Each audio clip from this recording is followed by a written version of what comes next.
silence because we are privatizing. That is not very clear, and we hope that we would have gotten enough time to craft something that will persuade or save them.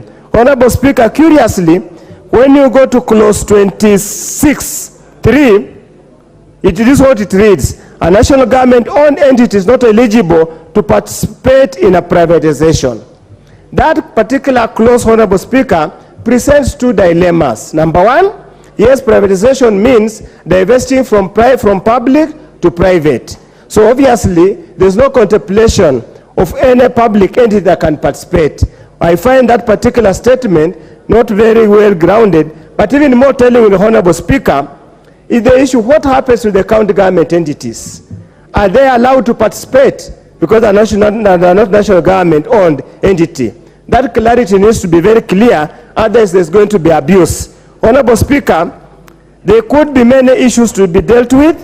Honorable Speaker, allow me to delve on one or two things in respect to privatization process.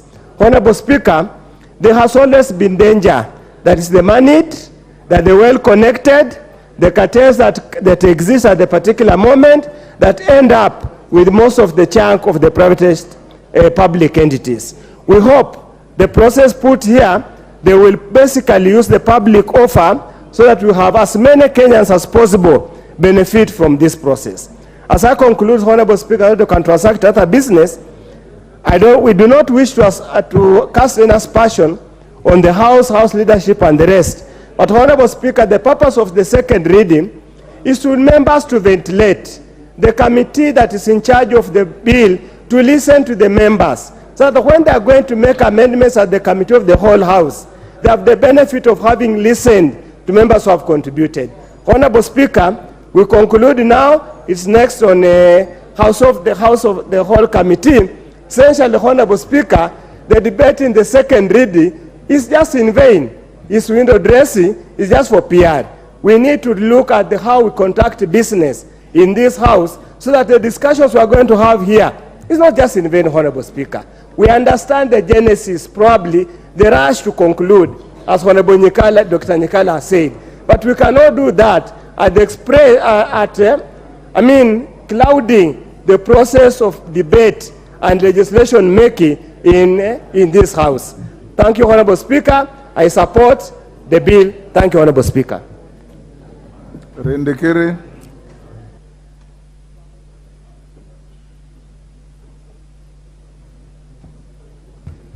Thank you, Mr. Speaker, for giving me this opportunity. First of all, let me tell Mr. Speaker, happy birthday belated. And Mr. Speaker is not listening. Mr. Speaker, the reason why I wanted to contribute to this motion is I believe the government is on the right decision of putting this motion.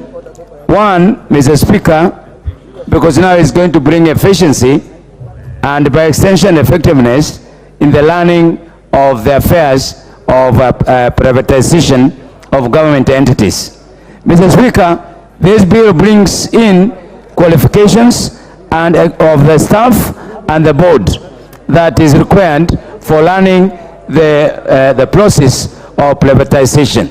Secondly, Mr. Speaker, I am in support of this bill because, Mr. Speaker, one of the things that has been lacking is responsiveness in as far as the discharge of the process of privatization is concerned.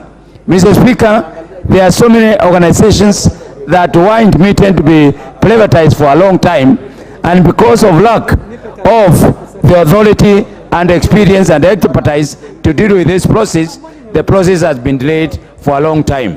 Mr. Speaker, one of the greatest problems that we are having is accountability. Mr. Speaker, there is the aspect of identifying the values of the assets that need to be disposed of by the government, including the valuation of the state corporations that need to be disposed of. In lieu of having an authority to deal with this process, Mr. Speaker, there was a lack of accountability. Mr. Speaker, in the process, what has happened is that many people have lost faith in the government. I totally agree that there are so many institutions that need to be disposed of, and that the government is not in the process, in the business of running businesses. But however, there are some essential services that the government need to remain in control.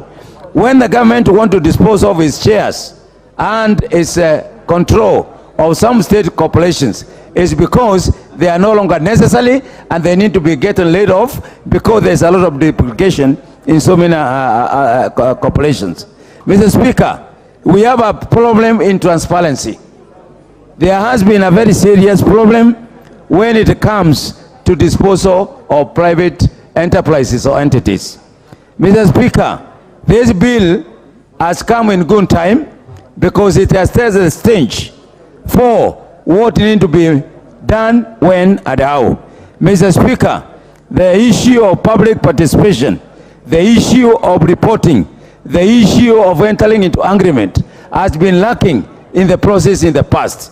So I want to thank the majority leader for bringing up this bill, because for the first time we are now seeing a structured way of public participation, of reporting the deliberations and the entire aspect of the entity that need to be disposed of. And most importantly, Mr. Speaker, is the agreement. Mr. Speaker, I find it very interesting that we can sit back and congratulate and start hammering this government. This is the only government that has come out very clearly and exposed the lot that has been there in the previous government. Mr. Speaker, you know telecommunication.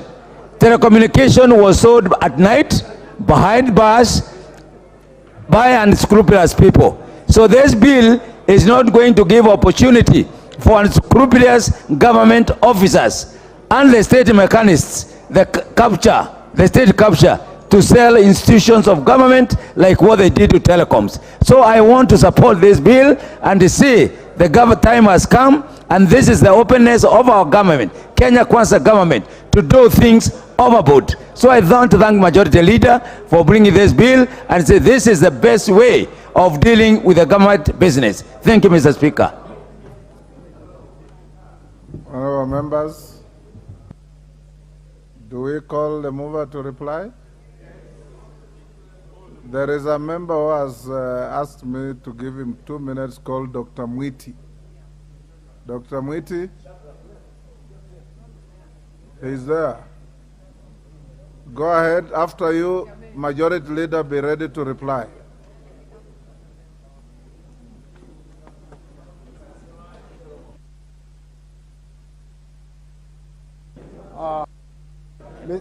Mr.